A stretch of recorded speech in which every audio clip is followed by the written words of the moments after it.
ಅವರು ಯಾಕೆ ಹಗರಣಗಳನ್ನ ದಾಖಲೆ ಮಾಡ್ತಾ ಇದ್ದಾರೆ, ಇದನ್ನ ರಾತ್ರಿ ಮಾಡ್ತಾ ಇದ್ದಾರೆ ಅಂದ್ರೆ, ನಾವು ಅವರ ಕಾಲದಲ್ಲಿ ಏನೇನ್ ಮಾಡಿದ್ರು ಅದೆಲ್ಲ ಮುಖ್ಯಮಂತ್ರಿಗಳು ಬಿಚ್ಚಿಟ್ರು.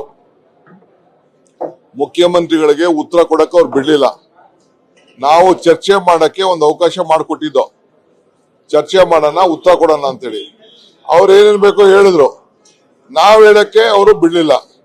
ಅದಕ್ಕೆ ನಾವು ಅವರ ರಿಟರ್ನ್ ಸ್ಟೇಟ್ಮೆಂಟ್ ಮತ್ತು ಮುಖ್ಯಮಂತ್ರಿಗಳು ಎಲ್ಲ ವಿಚಾರಗಳು ಕೂಡ ಅವರ ಕಾಲದ ಏನೇನ್ ಆಗಿದೆ ಅವೆಲ್ಲ ಬಚ್ಚಿಟ್ಟಿದ್ರು. ಯಾವ ಹಗರಣ ಮಾಡಿಲ್ಲ, ಅದಕ್ಕೆಲ್ಲ ತನಿಖೆ ಆದೇಶ ಮಾಡ್ದೋ. ಅದಕ್ಕೆ ಇಂತ ದೊಡ್ಡ ಹಗರಣಗಳು ನಮ್ಮ ಕಾಲದಲ್ಲಿ ನಿಜ. 99 ಕೋಟಿ ರೂಪಾಯಿ ಟ್ರಾನ್ಸ್ಫರ್ ಮಾಡಿದ್ದಾರೆ ಅಧಿಕಾರಿ, ಉಪ್ತಿಂದ ನೀರು ಕುಡಿತಾನೆ, ಏನ್ ಕಾನೂನು ಕ್ರಮ ಕೈಗೊಳ್ಬೇಕು ನಾವು ತೆಗೆದುಕೊಳ್ತಾ ಇದ್ವಿ, ನಮ್ದೇನ್ ಅಭ್ಯಂತರ ಏನಿಲ್ಲ.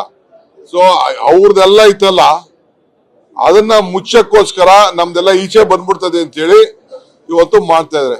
ಈಗ ಆಯ್ತು, ನಾವ್ ಹೇಳಿದ್ವಿ, ಈಗ ಸೈಟ್ ವಿಚಾರ ಕೂತವ್ರೆ, ನಾವು ಅವ್ರ ಕಾಲದೆಲ್ಲ ಸೇರಿ ತೆಗಿತಾ ಇದೀವಿ.